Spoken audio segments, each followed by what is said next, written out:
Nearly 12 months ago, I made a video outlining the reasons why I was saying goodbye to Octopus Energy and taking my electricity import and export tariff over to E.On next.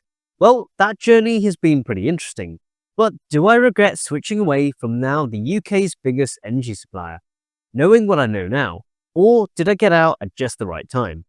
In this video, I'm going to recap why I switched away from Octopus, see if my predictions were right since leaving, reveal how my last 12 months have been with E.On, including my average import and export rates, which tariff I'd switch to today, what the future of export rates might look like, and why I think Octopus may yet have the last laugh. Okay, that's a lot to get through, so let's get into it. Welcome back to the channel, my name's Shan. Nearly 12 months ago, I left Octopus Energy after 6 years of sticking with their fantastic, innovative tariffs, competitive rates, and excellent customer service. But why? In April 2024, Octopus Energy became the largest electricity supplier. At the same time, wholesale energy prices fell, but the off-peak rate, which, like many of you watching this video, is when I consume most of my electricity, stayed exactly the same at 9p per kilowatt hour. There was the option of the intelligent Optimus Go tariff, which has an off-peak rate of 7.5p per kilowatt hour, which I couldn't access as I didn't have a compatible car or charger. And just to say, the rates I refer to in this video are region-specific, and therefore may differ slightly to yours. The export rate whilst on Octopus Go was a measly 8p per kilowatt hour all day, with the then named Octopus Go Lite. Furthermore, the Octopus Flux tariff, which is what I used to switch to between April and late September, also saw a reduction in its import rates, with the off-peak rate dropping to 12.77p, with the duration remaining at 3 hours. The export rate stayed the same during the day at 14.31p per kilowatt hour, but the peak rate reduced from 21.37p from 23.46p per kilowatt hour. The export rates on Octopus Flux had already been eroded from those of 2023 when the tariff first launched, and I could only see rates becoming less financially rewarding. So in June 2024, I decided I'd had enough, and I switched my electricity supply only to the E.On Next Drive tariff, with a peak rate of 28.56p per kilowatt hour and an off-peak rate of 6.9p per kilowatt hour for a massive 7 hours between midnight and 7 AM. And their export tariff Next Exclusive Export V2, which offers a flat rate of 16.5p per kilowatt hour for all export. Crucially, both of these tariffs are on a 12-month fix, meaning no nasty rate changes, at least not for a year anyway. It's also marketed as their EV tariff, hence the Next Drive name, but at the time of joining, there was no need to have an EV. More on this later in the video. Since leaving Octopus in June 2024, as feared, the Go and Flux import and export tariff rates have been revised a couple more times, and generally not in the interest of you or I. E.On have also changed things up a bit too, and I'll go through those changes now. In October 2024, the Go peak rate increased, with the off-peak rate staying the same, and the standing charge increasing slightly too. The export rate increased from 8p to 15p per kilowatt hour, which is great. For Octopus Flux, the day, peak, and off-peak import rates all increased. However, the day export rate decreased, but the peak 4 to 7 PM export rate increased. Whilst this high export figure looks good on paper, going into winter 2024, there was certainly not going to be much excess solar kicking around at 4 PM. And like Go, the daily standing charge also increased slightly. Conversely, E.On brought out version 4 of the Next Drive tariff, which saw a reduction in the peak rate and off-peak rate to 6.7p per kilowatt hour, although the standing charge did increase to an eye-watering 72.1p per day. Remember, my tariff was fixed for 12 months, so I didn't need to move to this new version. But with no exit fees and the savings to be had with those lower peak and off-peak rates, even when accounting for that slight increase in the standing charge, it was a no-brainer switching across. More recently, in April 2025, the Octopus Go peak rate increased again, with the off-peak rate staying the same. The standing charge did show a good reduction, however export rates stayed the same. At the same time, Octopus also introduced Fixed Go, which, as the name suggests, allows you to fix your rates for 12 months, but does introduce a £25 exit fee, which, whilst minimal, I do wonder if this acts as a deterrent to switching from Octopus Go in autumn and winter and Octopus Flux for the spring and summer, like I used to, and I suspect many others still do. For Optimus Flux, the day, peak, and off-peak rates all increased again, and like Go, the standing charge also dropped. But here's the kicker. The day export rate fell for the first time below 10p per kilowatt hour. The peak export rate did rise though, which is great if you have a large solar array which is still generating enough excess between 4 to 7 pm, or lots of battery storage, and you choose to force discharge it all during that 3-hour window. E.On also made some changes in April 2025 and brought out V7 of their next drive tariff, which saw the peak rate increase, off-peak rate stay the same, but standing charge show a decent drop. Not quite far enough in my opinion, but that's one for another day. So that's the story between the two so far since I switched. But has the grass been greener on the other side? First though, some context, so you can see whether our experience will help you make your own decisions. We're a family of 6, 2 adults and 4 kids living in the northeast of England. We have 8.31 kilowatt peak of solar spread over 2 arrays, an 8.2 kilowatt hour Give Energy battery, and an electric vehicle in the form of a 2017 Nissan Leaf. We have gas central heating and hot water, although we will be looking whether a heat pump is the right move for our house soon. As you'll know from this previous video, I switched to E.On Next for my electric only in June 2024. My export took 1 week to be set up and I had no downtime in my export payments.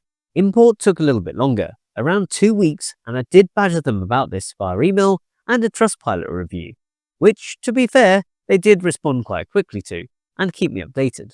During this 2 weeks, I went onto an interim import tariff called NextFlex, and E.On backdated my consumption data to my switch date. So essentially, it was like I'd been on NextDrive all along. This switching process is only getting smoother and quicker for new signups. I've not really had to contact E.On customer services over the last 12 months, apart from when they said they couldn't read my meter readings when generating my export payment. But after a few hours, they emailed me back saying it was all fine again, so I'm not quite sure what happened there. The E.On app when I joined last year was pretty much useless, apart from being able to see your tariff details, access statements, and see fairly basic usage data. But things have improved somewhat since then, but it's still not as good as the Octopus app. Furthermore, E.On doesn't offer API integration, unlike Octopus, which may come into play when we talk about the future of export rates later in the video. You may recall that I joined E.On on NextDrive V3, but I'm now on NextDrive V7, as E.On have brought out several revisions to the NextDrive tariff. As mentioned before, I signed up on a 12-month fix to V3, and it's only because the numbers have worked out better for me and/or I've tried to fix the rates for another 12 months, just in case a new version was less favorable, that I've moved on to new versions of this tariff. And this was easy enough via email or their online dashboard. I mentioned earlier in the video that when signing up to the E.On NextDrive tariff, which is predominantly an EV tariff, you could either sign up if you had an EV or a solar and battery storage system. Well, in subsequent versions of the NextDrive tariff, there has been much confusion, mainly on E.On's part, on their website and from their customer service team about whether an EV is needed. E.On's website eligibility criteria suggests you must either own or lease an EV or have a solar storage system, but then customers have received a generic introductory sign-up email reminding you an EV is required for this tariff. Unsurprisingly, this has caused much confusion. Not made any clearer by E.On soft launching a solar and battery tariff, it isn't particularly good, so I won't waste your time looking into it, and also offering a tariff called NextDrive Smart, which is essentially like Intelligent Octopus Go, where to get onto this, you need a supported vehicle. This confusion has been going on for around 6 months and isn't something new. My advice, if you want to switch to the NextDrive tariff without an EV and you've only got a storage solar system, is to just screenshot the eligibility criteria you sign up to via their website. These are the current ones on their sign up page. And then just ignore all the noise. And just to reassure you, in nearly 12 months of being on this tariff, they've not once asked me for proof that I have an EV. But what about the numbers? Well, the savings have been brilliant. Looking at my last 10 months worth of data, we've used a total of 6,701.5 kilowatt hours, with over 98% of those being consumed in the off-peak period. This is made even more impressive in that we only have, in my opinion, a relatively small amount of battery storage. Over the winter on Octopus Go, with its then 4 hours of off-peak electricity, our 8.2 kilowatt hour battery used to run out before we could get it to the next off-peak slot. But with the more accessible 7 hours of off-peak electricity with E.ON, we have been able to keep the battery charged up for longer, having enough of that stored energy for use during the whole day. We've also been able to charge our Nissan Leaf on our granny charger or our old Rolex 3.3 kilowatt fast charger for 7 hours. This has allowed us to put more than enough charge on the car for our daily use, and has meant we've not had to fork out an obscene amount on a new smart charger just to get onto the Intelligent Go tariff with lower rates compared to normal Go. And finally, when we came off the gas tracker tariff with Octopus, we fixed at 6.1p per kilowatt hour of gas. Since then, we've chosen to heat the water in our 300-litre super insulated hot water tank via our 2 immersions, as much as we can in the off-peak period, to give us enough hot water for the rest of the day. And when we're up early during the week for work, we'll use our 9 kilowatt electric showers before 7 AM to further utilise this cheap slot. Our average price per kilowatt hour has been 7.05p, and we've been billed on a monthly basis without fail. And this compares to an average of 10.05p per kilowatt hour when I was last on Octopus Go, and 14.65p per kilowatt hour when on Octopus Flux. But what about export? Over the last 10 months, we've been on E.ON Next exclusive V2, which gives us an anytime export rate of 16.5p per kilowatt hour, and that's fixed for 12 months. And this compares to an average of 8p per kilowatt hour when I was last on Octopus Go, and 15.34p per kilowatt hour on Octopus Flux. As mentioned before, the Go export rate has since increased to a flat rate of 15p per kilowatt hour. Despite the Flux peak 4 to 7 PM export rate increasing, the Flux day rate, which is when we export the majority of our excess solar, has dropped to below 10p, and would have almost certainly dropped our average export rate if we were to have remained on it. So far, we've received £799.25 worth of export payments from E.ON, and that compares to £526.54 in the preceding 12 months on a combination of Octopus Go and Flux. That's a big difference of £272.71. Export payments with E.ON are a bit more clunky than with Octopus, which just gets credited to your one account. With E.ON, when you sign up to the Next Export Exclusive tariff via this application form, an export account will be created which is separate to your import account. E.ON typically pays export payments annually, but you can request them to up to every quarter by sending them a picture of your export reading via email or an online form. For absolute certainty, I've chosen to add a date and timestamp to my photos before submitting them. As a one-off, you'll need to add your bank account details to your export account here. They'll then pay your export directly into your export account, which will then be transferred automatically to your bank account, typically within 7 to 14 days. Just to note, I do not discharge my home storage battery back to the grid, mainly over concerns regarding battery degradation, and I just want a simple life, rather than figuring out exactly how much to discharge the battery whilst leaving enough to see me into the next off-peak slot. And do beware, there are stories of E.ON customers who've regularly discharged their batteries back to the grid and therefore exceeded the theoretical export above what their MCS certification suggests is possible. They've subsequently been contacted by E.ON and had difficulty getting export payments for essentially brown export.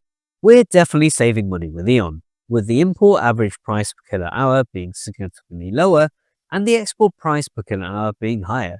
But how's it been day to day? Well, it's been really simple.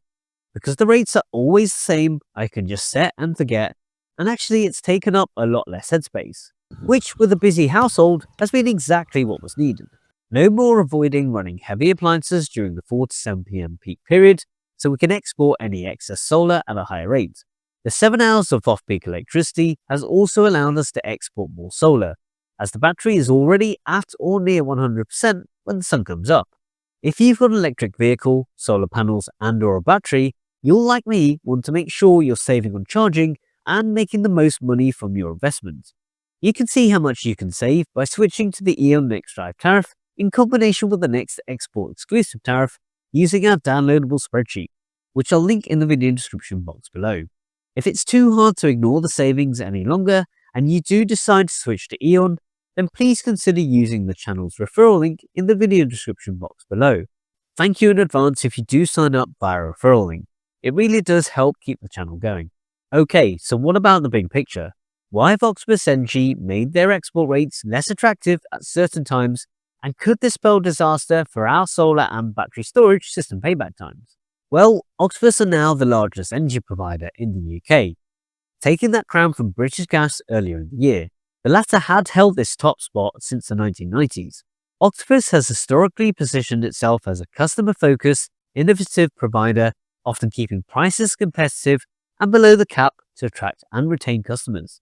But with greater market share, Octopus may have less immediate pressure to compete aggressively on rates, as losing a few customers is less impactful at scale. Octopus's reputation and which recommended provider status is built on customer service, reputation, and value. Following my switch last year, I tried to generate some discussion on E.ON's, amongst others, competitive rates in a couple of unofficial Octopus Facebook groups that I'd been part of for years. It didn't go down well amongst the Octopus faithful, and I was subsequently banned. Don't get me wrong, I love what Octopus Energy have done and are doing for green technologies and reducing carbon emissions. But I do have concerns about what greater impact their export rate changes may have on the future of export rates. Other major suppliers like E.ON may try to differentiate themselves by maintaining higher rates to attract customers dissatisfied with Octopus changes. But if the majority of energy suppliers follow Octopus's lead, the overall market average for SEG export rates could trend downward, affecting us all. And don't forget, there is no protection for export rates on the Smart Export Guarantee or SEG. Whilst energy companies in the UK cannot reduce their SEG export rates to zero, as enforced by Ofgem, suppliers can set their own rates, and there is no minimum rate specified by law other than it must be greater than zero. And if Gary from Gary Does Solar is right about Octopus's intentions for their export rates, it could be that the flat export rate is significantly reduced or even disappear entirely. But why is that? By removing a flat export rate and instead incentivizing homeowners to follow a dynamic export tariff model to export their excess solar or discharge batteries to the grid at certain times, makes the system more efficient and helps balance the grid. In other words, when grid demand is high, like the peak rates, they'll pay you more, and less when there is excess supply, like overnight or sunny, low-demand afternoons. By linking export payments to real-time market conditions, suppliers can better manage their costs and avoid overpaying for export electricity when it's not needed. You can now see why dynamic rates encourage customers with solar panels and batteries to store energy and export it when it's most valuable, rather than immediately as it's generated. For example, Octopus Flux offers higher export rates during peak periods and lower rates during the day, nudging users to hold on to stored energy for those lucrative windows. But this all needs more headspace and behavioral change than just setting and forgetting to get the most out of your solar storage system. You'll need to pay attention to tariff structures and possibly use smart home technology or automation to optimize your exports. That said, if you've got the technology to do it and can time your exports to match peak rates, you could earn more than with a flat rate. This will also be where Octopus's API integration will be helpful in allowing real-time data access, smart home automation, and off-peak importing and peak export scheduling. Of course, to play this game properly with enough battery storage comes at a sizable initial outlay. For now though, it's my opinion, a flat rate still offers the best option for most solar and battery owners. Many households like mine still prefer flat export rates because they're simple, predictable, and require no special effort or technology to maximize returns. With energy prices predicted to fall in July, it may trigger another correction for variable solar and battery tariffs as I've seen it do before. And that's why the combination of E.ON's Next Drive import and Next Exclusive export tariffs fixed for 12 months offer the perfect option for most households with solar panels and battery storage, offering certainty, simplicity, whilst optimizing savings and export payments. So, lots to think about. I hope it's been helpful. I'm sure I'm not alone in reassessing which is the best tariff for my home and family, and I'd love to know which tariff you feel is best for you, why, and your thoughts on the future of export rates in the UK. If you're subscribed to the channel and flat export rates disappear, you'll be the first to know along with my thoughts on what to do next. So hit that subscribe button for free if you haven't already. Thanks as always for watching, and I'll see you in the next one.